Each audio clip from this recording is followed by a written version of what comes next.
Class 10th maths question booklet में छपे प्रश्नों को कर रहे थे हम। पहला प्रश्न था 247 पेज का, पहला अध्याय 12 में हम देख रहे हैं। 12.1 का पहला क्वेश्चन था। इस अध्याय में 2 नंबर के क्वेश्चन आएगा और 1-1 नंबर के 2 ऑब्जेक्टिव आएंगे। 4 नंबर का अध्याय है तो 2 नंबर क्वेश्चनों को देख रहे थे हम। पहला क्वेश्चन था 2 वृत्त दे रखे थे, उन वृत्तों की त्रिज्याएं, एक वृत्त दे रखा, उसकी त्रिज्या दी थी 19 सेंटीमीटर और दूसरे की हमें दी थी 9 सेंटीमीटर।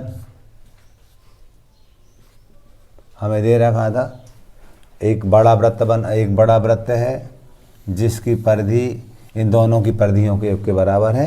इस बड़े वृत्त की हमें त्रिज्या निकालना, मान लीजिए आर है। हमें क्या दिया था, हम समझने के लिए चित्र बना रखे हैं। हम लिखेंगे दोनों वृत्तों की परिधियों का योग बराबर बड़े वृत्त की परिधि। ये हमें दिया था। हम जानते हैं परिधि होती है 2 पाई आर। 2 पाई आर परिधि होती है।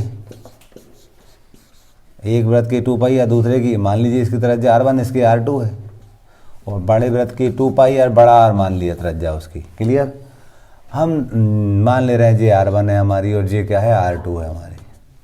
तो 2 पाई कॉमन लेंगे हम तो हमें बचेगा R1 धन R2। यहाँ पर 2 पाई R, दोनों पक्षों से 2 पाई कट जाएगा। 2 पाई एकम 2 पाई, 2 पाई एकम 2 पाई। सही है। R1 का मान रखेंगे, यहाँ 19 दिया था, यहाँ 9 दिया था, यहाँ क्या था R। जोड़ देंगे तो 28 बराबर R। तो हम लिखेंगे R बराबर 28 सेंटीमीटर। ये हमारा बड़े वृत्त की त्रिज्या होगी जो हमें ज्ञात करना था। इस टाइप से क्वेश्चन नंबर पहला पूरा हो जाता है। पेज नंबर 247 का सवाल नंबर दूसरा हिंदी मीडियम बुक में, यानी प्रश्न वाली 12.1 का सवाल नंबर दूसरा। हमें दिया था 2 वृत्तों की त्रिज्याएं क्रमशः 8 सेंटीमीटर और 6 सेंटीमीटर की है। इन दोनों वृत्तों के क्षेत्रफलों का योग एक बड़े वृत्त के क्षेत्रफल के बराबर है। हमें बड़े वृत्त की त्रिज्या ज्ञात करनी है। हम ये कहेंगे कि हमें एक वृत्त दे रखा है, इसकी त्रिज्या हमें 8 सेंटीमीटर दे रखी है। एक वृत्त और दे रखा है, उसकी त्रिज्या हमें 6 सेंटीमीटर दे रखी है। हमें एक बड़ा वृत्त, इन दोनों का जो क्षेत्रफलों का योग है एक बड़े वृत्त के क्षेत्रफल के बराबर है। इसकी हमें त्रिज्या निकालना है। समझने के लिए चित्र बना रहे हैं। तो हम जानते थे वृत्त का क्षेत्रफल हम जानते थे पाई आर वर्ग होता है, लेकिन हम मान ले रहे हैं R1 है और जे है हमारी R2। तो ये R1 R2 हो जाएगा। यहाँ पर बड़े वृत्त के लिए त्रिज्या R मान रखिए कैपिटल R, तो पाई आर वर्ग लिख दिया। यहाँ पर हम पाई कॉमन लेंगे, R1 की घात 2 धन R2 की घात 2। ये क्या था, पाई आर की घात 2। पाई एकम पाई, ये पाई एकम पाई कट जाएगा हमारा।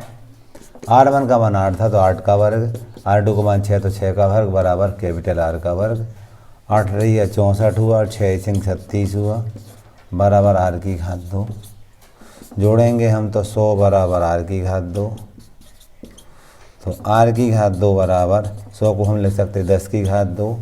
तो R बराबर 10 सेंटीमीटर। आप लिख दोगे उत्तर में बड़े वृत्त की त्रिज्या 10 सेंटीमीटर होगी। अच्छा क्वेश्चन है 2 नंबर के हिसाब से। हमें क्या दे रखा है, 250 पेज का उदाहरण नंबर दूसरा है जो क्वेश्चन बुकलेट में दिया हुआ है। उसका आधा सवाल दिया हुआ है। आधा सवाल क्या दिया हुआ है, एक वृत्त है हमारा, उस वृत्त की जो त्रिज्या है वो 4 सेंटीमीटर है और जो केंद्र पर कोण बन रहा है ना वो 30 अंश का है। ठीक है ना।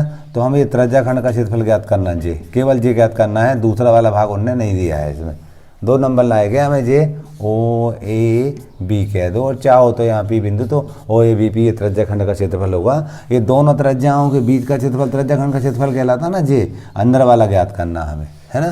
तो हम लिखेंगे, चित्र बनाना जरूर नहीं, ऐसे ही बनाया मैंने, समझने के लिए बनाया। तो हम कहेंगे यहाँ थीटा बराबर 30 अंश ये दे रखा है।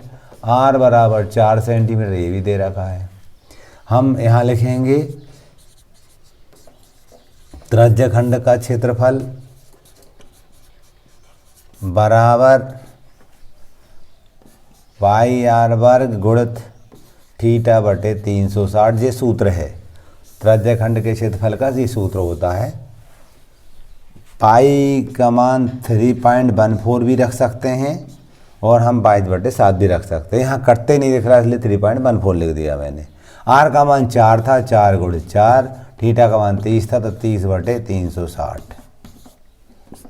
शून्य से शून्य कट गई, 3 एकम 3, 3 एकम 3, 3 दूनी 6, काटा 4 एकम 4, 4 3 12। अब नहीं कट रहा है तो 4 चौको 16, 6 आता है 1, 4 एकम 4 1 5, 4 3 12। बाद हम लोग 5 6/3 भाग देंगे हम 12.5 में 3 का देंगे, 3 चौको 12, उतारिए 5 की, दशम लगाया, 3 एकम 3, 1 बचा, उतारिए 6 की, 3 5 15, लगभग 4.15 वर्ग सेंटीमीटर। ये हमारा आंसर होगा। देखेंगे आप जब भाग दे रहे थे 5 में से 3 का 2 बचेंगे, भाई मिस्टेक मुझसे यहाँ 1 बच गया, तो भाग देंगे हम तो यहाँ 3 8 24, ये 3 8 24 होगा। ठीक है, तो आगे भी दे सकते हैं, इतना भी सही है। 4.18 कर दिया मैंने ना, वही मिस्टेक में यहाँ धोखे से या 1 लिख गया था, मैं 5 में 3 का 2 बचता, वो 1 लिख गया था। ठीक है, 252 पेज नंबर 252 सवाल नंबर पहला है, यानी प्रश्नावली 12.1 का पहला सवाल था। त्रिज्या दे रखी थी 6 सेंटीमीटर और केंद्र पर वर्णकोण दिया था 60 अंश का। हमें त्रिज्या खंड का क्षेत्रफल ज्ञात करना था। यानी हम बात कर, चित्र समझाने के लिए बना रहा हूँ, आपको बनाना जरूरी नहीं होता है। ऐसा वृत्त दे रखा था, इसका केंद्र ये है, इसकी जो त्रिज्या थी वो 6 सेंटीमीटर दे रखी थी ये, और ये त्रिज्या खंड का क्षेत्रफल ये कहलाएगा। ये कोण दिया था 60 अंश का, कितने का? 60 अंश का। ये मान लो बी है, ये ए है, ये बी है, और ये मान लीजिए पी है। तो हमें ओ ए पी बी का क्षेत्रफल ज्ञात करना, ठीक है ना। ये दोनों त्रिज्याओं के बीच का क्षेत्रफल, ये त्रिज्या हो गई, ये हो गई, और जे वाला भाग हो गया चाप, ये बीच का क्षेत्रफल ज्ञात करना है। तो हम बात करते हैं यहाँ पर दिया है थीटा बराबर 60 अंश और आर बराबर 6 सेंटीमीटर। और यहाँ लिखेंगे त्रिज्या खंड का क्षेत्रफल बराबर पाई आर वर्ग गुणित थीटा बटे 360। हम देख रहे हैं पाई का मान 3.14 भी लिख सकते, पाई भी लिख सकते, कटता नहीं दिख रहा हमें, तो हमने 3.14 लिख दिया। 22/7 भी लिख सकते, नहीं लिख रहे हैं हमें। इसके बाद गुणित आर का मान था 6 गुणित 6 और थीटा का मान था हमारे पास 60/360। शून्य से शून्य कट गई, 6 एकम 6, 6 सिंह 36, और ये 6 एकम 6, 6 एकम 6 गुणा कर लेंगे।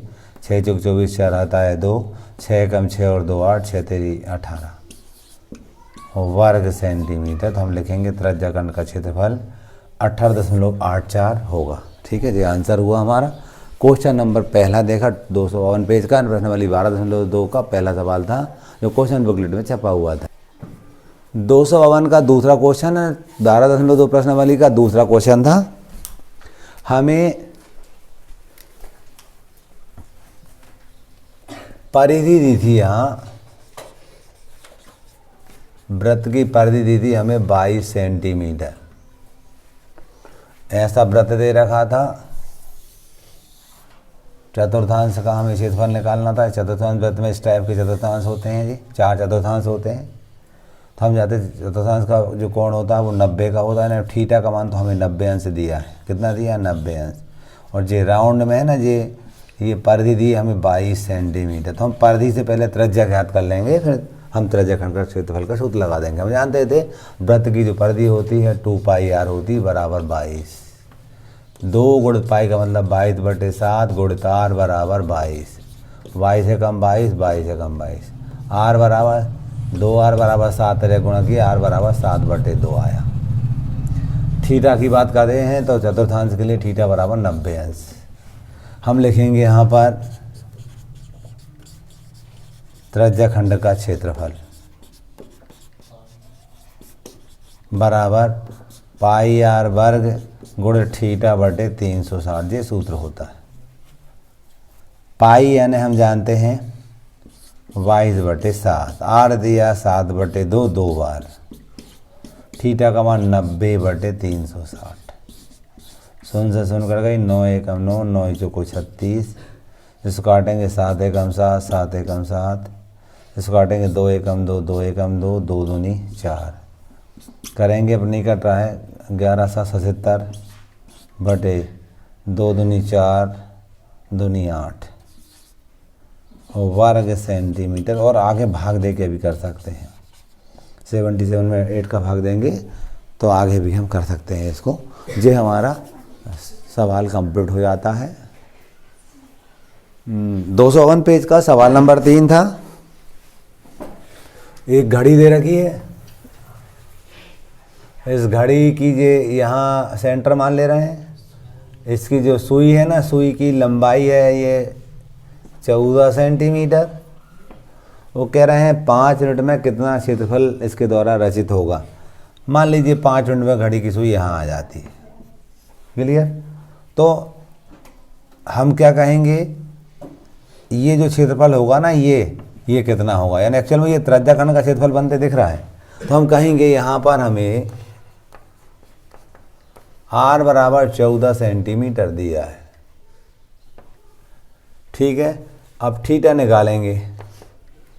अब 5 मिनट की बात कर रहे हैं, हम जानते हैं 1 मिनट बराबर 6 अंश होता है, 1 मिनट बराबर 6 अंश होता है। अब 5 मिनट को हम अंश में चेंज करके 6 गुणा करना पड़ेगा, 5 6 का 30 अंश हो जाएगा। बात समझ आ गई। नई बात क्या मिली, हमें कोण का मान निकालना था। 5 मिनट दिया था, 5 मिनट को हमने काय में चेंज किया है, अंश में चेंज किया। हम जानते हैं 1 मिनट बराबर 6 अंश होता है, 6 गुणा कर दिया उसमें। अब निकालेंगे हम त्रिज्याखंड का क्षेत्रफल बराबर पाई आर वर्ग गुणित थीटा बटे 360। पाई का मान 22/7, आर का मान 14 गुणित 14 दो बार, थीटा का मान 30/360। शून्य से शून्य कट गया, 3 एकम 3, 3 एकम 3, 3 दूनी 6, 7 एकम 7, 7 दूनी 14, 2 एकम 2, 2 छिंग 12, इसको काटा 2 तीय 6, 2 सत्ते 14, गुणा करेंगे, ऊपर अब नहीं कट रहा, 7 दूनी 14 चढ़ाते 1, 7 दूनी 14 1 15, 154/3 वर्ग। और भाग दे के भी आगे कर सकते हैं, इतना उत्तर भी सही है, 154/3 वर्ग सेंटीमीटर, ठीक है। चित्र आवश्यक नहीं होता, समझाने के लिए बनाया गया है, ठीक है।